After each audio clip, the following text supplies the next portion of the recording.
एक नया इतिहास प्रारंभ हुआ है। 45 वर्ष की हमारी भारतीय जनता पार्टी को 45 वर्षीय नौजवान युवा नेतृत्व मिला है। मैं आज हमारे राष्ट्र के भारतीय जनता पार्टी के माननीय अध्यक्ष, जिनका विधिवत निर्विरोध निर्वाचन हुआ है, आदरणीय नितिन जी नवीन को मेरी ओर से राजस्थान प्रदेश भाजपा परिवार की ओर से और राजस्थान प्रदेश की ओर से बहुत बहुत बधाई देता हूं और प्रभु से प्रार्थना करता हूं कि उनके कार्यकाल में भारतीय जनता पार्टी ने अपनी जो अपेक्षाएं निर्धारित की है हिंदुस्तान में, वो सभी पूर्ण होगी और हम राष्ट्रभक्ति, राष्ट्र प्रेम और इस अमृत काल में हमारा देश पुनः वही गौरव प्राप्त करे, उसमें उनकी सक्रिय भूमिका रहेगी। हमारे को नेतृत्व मिलेगा। पुनः आपकी मार्फत उनको बहुत बहुत बधाई। आज हमारी पूर्व की योजना के अनुसार भाजपा प्रदेश कार्यालय में जन सुनवाई का कार्यक्रम चला। हमारे महामंत्री चैनी जी और अपूर्वा सिंह जी हमारे साथ रहे। लगभग 50 से बहुत अधिक परिवेदनाएं आई, जिनका हिता योग्य निस्तारण किया गया और जिनको जिस स्तर पर निस्तारण होना वहां भेजा जा रहा है। भारतीय जनता पार्टी प्रदेश कार्यालय में हमारे जो कार्यकर्ता है उनकी नियमित जन सुनवाई होती है, उनका समाधान होता है और शायद किसी नेशनल पार्टी में ऐसी प्रक्रिया नहीं है। इसके अलावा भी हमारे यहाँ के महामंत्री दिन पर जो भी फरियादी आते हैं उनकी सुनवाई करते हैं, एप्लीकेशन लेते हैं, यथास्थान पर उसका समाधान करवाते हैं। मैं पुनः आपकी मार्फत आपको याद दिलाता हूं कि आज हमारे देश को विश्व के सबसे बड़े लोकतांत्रिक पार्टी को नया नेतृत्व मिला है और साथ ही साथ हमारे बुजुर्गों का आशीर्वाद भी साथ है।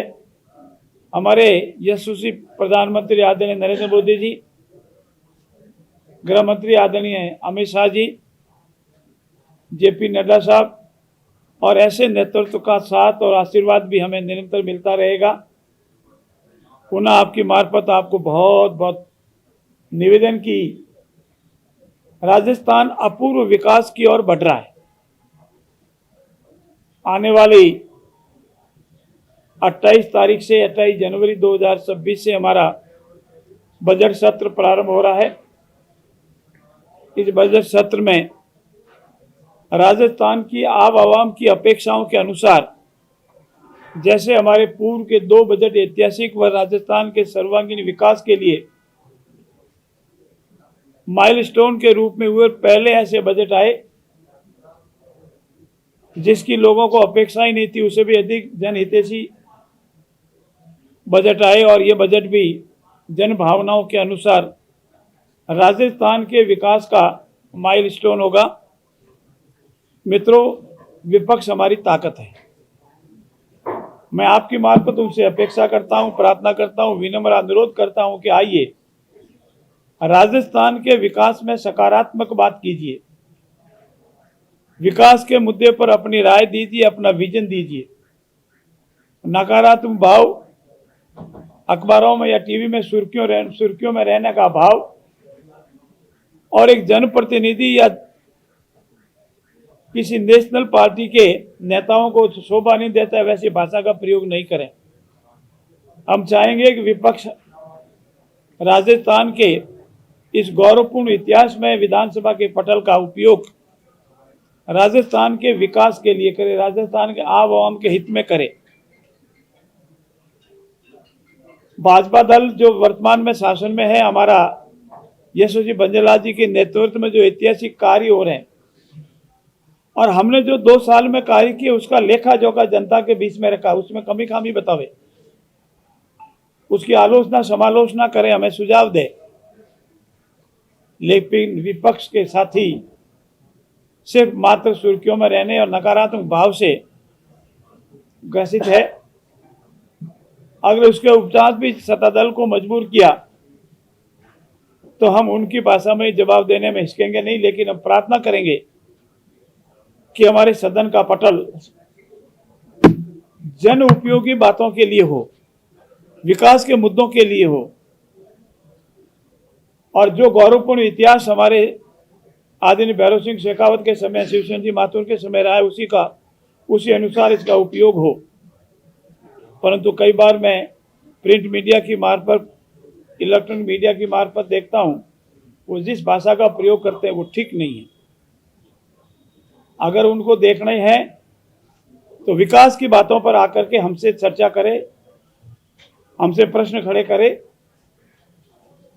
अगर उनको देखना ही है तो राजस्थान विधानसभा का उपयोग जनता के हित में करें, और ऐसी प्रार्थना के साथ मैं अपेक्षा करता हूं कि वो हमारे गौरवपूर्ण इतिहास की परंपरा को कायम रखेंगे और अपने अंदरूनी खींचतान जो है उसकी खींच को आम जमाना की ओर नहीं लावे। आप लोगों ने देखा होगा प्रिंट मीडिया की मार्फत भी, यानी लोगों ने सोशल मीडिया में भी, माननीय सचिन में पायलट साहब जोधपुर दौरे पे जाते हैं तो अनेक पोस्टर लगते हैं, लेकिन उसमें हमारे जोधपुर के आदरणीय अशोक गहलोत जी का फोटो नहीं होता है। अब कारण वो जाने, उनका अंदरूनी मामला है। इधर भी कई जगह आज सुर्खियों में है, सचिन पायलट साहब के फोटो के साथ अशोक जी का नहीं आता है। ये उनका विषय है और इसी विषय को बाहर नहीं लावे। मेरा पुनः आप सबकी मार्फत अनुरोध है कि हमारा ये बजट सत्र ऐतिहासिक होगा, कार्यावधि और कार्य के लिए भी ऐतिहासिक होगा। मैं पुनः विपक्ष के प्रार्थना करता हूं, अनुरोध करता हूं कि विधानसभा के पटल का उपयोग राजस्थान के आम आवाम के हित में तर्क और वितर्क के साथ नियमों के अनुसार करेंगे। आप सबका पुनः बहुत बहुत धन्यवाद। जय हिंद। संभावित बजट 11 फरवरी को आने की संभावना है। राजस्थान का विकास हो, जिस तरह से पूर्व के बजट आए उसी तरह से बजट की जो भी घोषणाएं होगी वो धरातल पर आएगी, और हम जो कहेंगे वही करेंगे और जो करेंगे वही दिखाएंगे। ऐसा बजट नहीं आएगा कि बजट किसी ईयर का पढ़ा जा रहा है और पेपर किसी ईयर का पढ़ा जा रहा है, ऐसा नहीं होगा। बहुत बहुत धन्यवाद। 11 फरवरी को आने की संभावना। विकास की बात कर रहे थे, हर जगह गांव-गांव में पानी की समस्या हो रही है, उसको लेकर बात नहीं कर रही है भाजपा। देखिए समझ गया, टूटी हुई पड़ी है, उनको लेकर भाजपा बात नहीं कर रही है। किसानों को समय पे लाइट नहीं मिल रही है, सिंचाई। हम सुन ले मेरी बात भैया, सुन ले। ये पहला प्रदेश है, ये पहला भाजपा यशस्वी भजनलाल जी की सरकार है कि दिन में डोमेस्टिक 22 से 23 घंटे बिजली मिल रही है लगातार। किसानों में 22 जिले ऐसे हैं जिनको दिन में बिजली पैदा दे रहे हैं। अगर कोई व्यक्तिगत किसी की समस्या हो सकती है, इसी तरह पेयजल का भी समाधान किया जा रहा है। कांग्रेस के समय था जो तेरे को याद काल रह गया होगा, अब ये समस्या नहीं है। बहुत बहुत धन्यवाद। कल हमारी कैबिनेट है, विधानसभा में आने वाले जो विधायी कार्य है उनके संबंध में, विधानसभा के महामहिम का अभिभाषण है उसके संबंध में, गणतंत्र दिवस पर जो संदेश महामहिम की ओर से जाता है उस पर संबंधित एजेंडा में रहेंगे। बहुत बहुत धन्यवाद।